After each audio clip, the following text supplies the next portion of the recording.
इस महीने की म्यूचुअल फंड्स की रिपोर्ट आई है इनफ्लो की एंड टिपिकल ट्रेंड हमें देखने को मिल रहा है। जो टिपिकल एक ट्रेंड होता है, यहाँ पे हम हाइब्रिड फंड्स, गोल्ड वगैरह, म्यूचुअल फंड्स, इक्विटी वगैरह सारी कैटेगरी सबके बारे में बात करेंगे और क्या ट्रेंड दिख रहा है और क्यों आप भी ऐसा कर रहे हो तो आपको इस चीज से बचना चाहिए, वो आपको इस वीडियो के अंदर समझ में आएगा। अब यहाँ पे क्या हुआ है कि फिर से 9% का ड्रॉप नेट इनफ्लोज के अंदर म्यूचुअल फंड के अंदर देखने को मिला है। अगस्त के अंदर, जुलाई से अगस्त में 22% का ड्रॉप देखने को मिले था म्यूचुअल फंड इनफ्लोज के अंदर एंड अगस्त से सितंबर के अंदर में 9% का और ज्यादा ड्रॉप देखने को मिला। तो जुलाई में अच्छा खासा इन्वेस्टमेंट किया था, उसके बाद लगातार 2 महीने जो नेट इनफ्लोज है वो गिरे हैं म्यूचुअल फंड के अंदर। 30,000 करोड़ सितंबर में गया है, अगस्त में 33,000 करोड़ 33,000 करोड़ गया था। 3,000 करोड़ के आसपास का इनफ्लो में ड्रॉप आया है। अब एसआईपी की अगर हम बात करते हैं, ये तो नेट इनफ्लो हुआ, एसआईपी की थ्रू जो पैसा जाता है उसके अंदर किसी भी महीने में ड्रॉप नहीं देखने को मिल रहा। हाँ, किसी महीने में हो भी रहा है तब बिल्कुल न के बराबर 1% 2%। इस बार एसआईपी के अंदर नेट इनफ्लो गिरा है, फिर भी एसआईपी का जो इनफ्लो है वो 4% से इंक्रीज हुआ है। 28,265 करोड़ की एसआईपी बुक थी, जो बढ़ के 29,361 करोड़ की हो चुकी है। तो ऑलमोस्ट 1,000 करोड़, 1,1100 करोड़ ज्यादा इनफ्लो एसआईपी के थ्रू बढ़ा है, 4% का गेन हुआ है। तो ठीक है, नेट इनफ्लो तो ऊपर नीचे होती है लमसम वालों के कारण, लेकिन एसआईपी जो बढ़ रही है लगातार, या अगर एसआईपी स्टेबल भी रहती है ना, तो ये एसआईपी का जो पैसा होता है वो मार्केट की वॉलेटिलिटी को कम करने में ज्यादा मददगार होता है। लमसम वाला पैसा नहीं, क्योंकि लमसम वाले तो जैसे आते हैं वैसे जाते हैं। एसआईपी वाले जब हर महीने जो इनफ्लो कंटिन्यूसली स्टेबल तरीके से जा रहा है, वो स्टेबिलिटी मार्केट को प्रोवाइड करता है। अगर इनफ्लोज की बात करते हैं तो मल्टी कैप के अंदर 3,500 करोड़ प्लस का इनफ्लो गया है, बहुत बढ़िया है। लार्ज कैप के अंदर भी 2,300 करोड़ का इनफ्लो गया है। लार्ज एंड मिड कैप के अंदर 3,800 करोड़ का इनफ्लो गया है, ये सरप्राइजिंग है। मल्टी कैप से ज्यादा inflow large and mid cap के अंदर गया है। देन हमारे पास मिड कैप फंड्स आ जाते हैं, 5,000 करोड़ प्लस का इनफ्लो गया है। स्मॉल कैप फंड्स के अंदर 4,300 करोड़ प्लस का इनफ्लो गया है। तो स्मॉल कैप से ज्यादा इस बारी मिड कैप के अंदर गया है। देन हमारे पास डिविडेंड यील्ड फंड के अंदर से फिर से आउटफ्लो हुआ है 167 करोड़ का। Value fund and Contra fund दोनों मिला के सिर्फ 2,100 करोड़ गए हैं, ज्यादा एक्सपेक्टेड था, इसमें ज्यादा जाना चाहिए था। फोकस फंड के अंदर बहुत ज्यादा 1,500 करोड़ लगभग चले गए, बहुत ज्यादा चला गया। सेक्टरल थीमेटिक सारे सेक्टर थीम मिला के सिर्फ 1,200 करोड़ का इनफ्लो गया है। ईएलएसएस के अंदर से भाई उम्मीद है 300 करोड़ का आउटफ्लो हुआ है। Flexi cap fund 7,000 crore plus rupees इसके अंदर में गई है, डेफिनेटली ये बहुत बढ़िया है। अब यहाँ पे क्या हमें ट्रेंड दिख रहा है, स्मॉल कैप से ज्यादा मिड कैप से ज्यादा लार्ज कैप, कहने का मतलब फ्लेक्सी कैप। मतलब लार्ज कैप या लार्ज कैप के जो समानांतर फंड्स होते हैं, जैसे फ्लेक्सी कैप लार्ज कैप बेसनेस होती है, फोकस्ड फंड लार्ज कैप बेसनेस होती है, मल्टी कैप के अंदर भी लार्ज कैप अच्छा खासा होता है, लार्ज एंड मिड कैप के अंदर भी होता है, एंड उसके अलावा वैल्यू कॉन्ट्रा के अंदर भी लार्ज कैप होता है। तो देख रहे हो लार्ज कैप के अंदर कितना ज्यादा पैसा जा रहा है स्मॉल एंड मिड कैप के मुकाबले में। टिपिकली यही होता ही है, जब बुल रन होता है तो स्मॉल कैप के अंदर लोग भागते हैं पैसा डालने के लिए, क्योंकि उस टाइम पे रिटर्न दिखता है ज्यादा, और जब वापस बियर मार्केट आता है तो लोग लार्ज कैप की तरफ भागते हैं, क्योंकि वहां पे स्टेबिलिटी दिखती है। बट आपको, इसीलिए मैं कहता हूं, आपको अपना एसेट एलोकेशन ध्यान में रखना चाहिए, अपने long term, short term, mid term goal के अकॉर्डिंग फंड सेलेक्ट करके इन्वेस्टमेंट करना चाहिए, ताकि आपको भागना न पड़े लार्ज से मिड, मिड से स्मॉल, ऐसे करके। क्योंकि अगर 15 साल का गोल है तो उसमें बुल फेज भी आएगा, बियर फेज भी आएगा, दोनों फेज में आपको स्मॉल मिड के अंदर टिकना होगा। और 5 साल का गोल है तो आपको लार्ज कैप के अंदर टिकना होगा।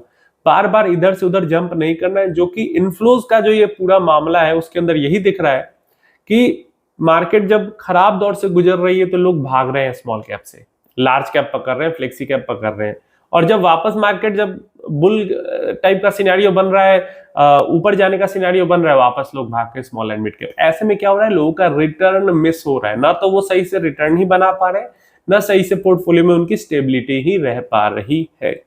और फ्लेक्सी कैप फंड के अंदर 7,000 करोड़ का इन्फ्लो जाना, ये तो मैं कहूंगा बहुत बढ़िया चीज है, क्योंकि फ्लेक्सी कैप एक ऐसी फंड की कैटेगरी है जिसकी नीड हर किसी को होती है।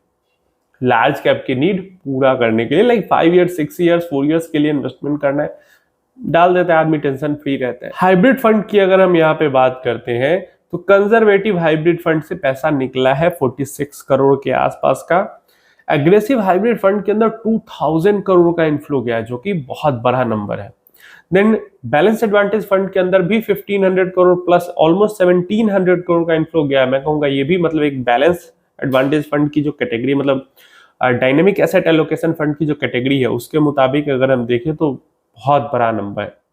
देन मल्टी एसेट एलोकेशन देखो 5000 करोड़ के आसपास इन्फ्लो गया है भाई, इसको तो मतलब बिल्कुल सिर घुमाने वाला नंबर आ रहा है पिछले 1-2 महीनों से इन सब के लिए। आर्बिट्राज फंड के अंदर से 1000 करोड़ लगभग निकला है। इक्विटी सेविंग्स फंड के अंदर 1750 करोड़ रुपए गए हैं। भाई मैं तो मल्टी एसेट एलोकेशन देखो क्यों जा रहा है, लोगों को पिछले 1 साल का रिटर्न अच्छा दिख रहा है मल्टी एसेट एलोकेशन फंड का, और इक्विटी फंड का रिटर्न खराब दिख रहा है। 1 साल ये जो बायसनेस है वो कितना भी समझा लो, कुछ भी कर लो, लेकिन जाती ही नहीं है। फिर वही हो रहा है, गोल्ड का एंड ऑफ साइकिल में बहुत तो 2-4 महीना और चलेगा, 6 महीना और चलेगा, उसके बाद फिर कंसोलिडेशन का फेज आएगा, फिर से लोग वही कर रहे हैं, एंड ऑफ साइकिल में बहुत ज्यादा पैसा गोल्ड सिल्वर के अंदर डाल रहे हैं। अब अभी एंड होगा, 6 महीने बाद एंड होगा, ये मुझे नहीं पता, ये किसी को नहीं पता, लेकिन 1-1.5-2 साल से जो रैली चल रही है तो अब काइंड ऑफ उसको रुकना चाहिए। और देखो 5000 करोड़ सिर्फ मल्टी एसेट एलोकेशन फंड में, और सिर्फ ये इसीलिए डाला गया है क्योंकि गोल्ड सिल्वर अच्छा कर रहे हैं, और जिनमें गोल्ड सिल्वर का अच्छा एलोकेशन है मल्टी एसेट फंड में, वो अच्छा रिटर्न दे रहे हैं। लोग समझ नहीं रहे इस चीज को। अगर समझदारी के साथ ही लोग मल्टी एसेट में इन्वेस्ट कर रहे होते तो भाई पहले भी करते इतना पैसा इन्वेस्ट। इसके साथ साथ देखो इंडेक्स फंड्स के अंदर सारे इंडेक्स फंड मिला के 1500 करोड़ का इन्फ्लो गया है, और सिर्फ गोल्ड ईटीएफ के अंदर 8300 करोड़ प्लस का इन्फ्लो गया, सिर्फ और सिर्फ गोल्ड ईटीएफ के अंदर बस। अदर ईटीएफ, बाकी सारे ईटीएफ मिला के 8100 crore, end fund of fund जो ओवरसीज इन्वेस्टिंग करते हैं उसके अंदर भी ऑलमोस्ट 1000 करोड़ का इन्फ्लो गया है। अब ये 8300 करोड़ पे मैं इतना जोर क्यों डाल रहा हूं, 8363 करोड़, ऑलमोस्ट 8400 करोड़, क्योंकि 1 महीना पहले गोल्ड के ईटीएफ में कितना इन्वेस्ट, मतलब ये सितंबर का डेटा हो गया, अगस्त में 2800 करोड़ के पास इन्फ्लो गया था। उससे पहले अगर पीछे हम जाते तो गोल्ड ईटीएफ के अंदर किसी महीने में हमें 500 करोड़, किसी महीने में 1000 करोड़, बहुत गया तो 1500 करोड़ तक का इन्फ्लो, मतलब ज्यादातर टाइम 1000 करोड़ से नीचे ही रहता था इन्फ्लो। 1 महीने में देखो 8400 करोड़ के आसपास इन्फ्लो गया है। इसलिए मैंने बोला कि बिहेवियर कैसे चेंज हो रहा है इन्वेस्टर का। पहला तो हमें ये देखने को मिल रहा है कि जैसे हम सेक्टोरल फंड में देखते हैं जब साइकिल एंड पे होता है, जब बुल रन में देखते हैं साइकिल एंड पे होता है, इन्वेस्टर भर भर के डालते हैं, और जब डालने का समय आता है तो भागते हैं। वैसे ही गोल्ड में हमें दिख रहा है, मल्टी एसेट को भी आप मान लो कि गोल्ड के लिए ही पैसा, गोल्ड सिल्वर के लिए ही पैसा उसमें गया है, एंड गोल्ड ईटीएफ का तो गोल्ड के लिए ही गया है। दोनों मिलाकर आप देखो तो 13-14 हजार करोड़ रुपए वहां पे गया है। और ये जो अदर ईटीएफ है इनके अंदर सिल्वर ईटीएफ भी होगा, और मेनली जो हमें 8000 करोड़ दिख रहा है इसमें 2-4 हजार करोड़ कम से कम सिल्वर ईटीएफ के अंदर गया होगा। तो ये चीज है। तो पहला तो ये दिख रहा है कि गोल्ड में एंड ऑफ साइकिल में हमें कैसे दिख रहा है कि गोल्ड के अंदर लोग एकदम आंख बंद करके पैसा उड़ेल रहे हैं। और दूसरा, अब एंड ऑफ साइकिल में कह रहा हूं इसका तो ये नहीं कि एंड हो ही जाएगा, समझने के लिए कह रहा हूं कि 1.5 साल 2 साल से अगर चल रहा है कोई चीज तो अब रुकेगा। रुकने का मतलब ये नहीं कि गिर जाएगा, रुकने का मतलब है कंसोलिडेशन फेज भी होता है, करेक्शन, टाइम करेक्शन भी होता है, प्राइस सब कुछ को आप एंड ऑफ साइकिल की तरह मान सकते हो। दूसरी चीज इसी डाटा से हमें क्या देखने को मिलती है कि जब मार्केट का बुरा फेज आया तो ज्यादातर लोग लार्ज कैप या लार्ज कैप जैसे जो फंड्स हैं, लार्ज कैप जैसे फंड्स में flexi, Contra, value, proper blue chip large cap या लार्ज एंड मिड कैप या मल्टी कैप तो फिर भी 50% मिड स्मॉल में करता है, इनके तरफ ज्यादा भाग रहे हैं। और फिर यही होगा कि जब मार्केट अच्छे फेज में आएगा तो भागेंगे स्मॉल मिड की तरफ। लोग समझते ही नहीं है कि बुरा फेज होता है एक्युमुलेट करने के लिए और अच्छा फेज होता है उसके ऊपर जनरेट करने के लिए।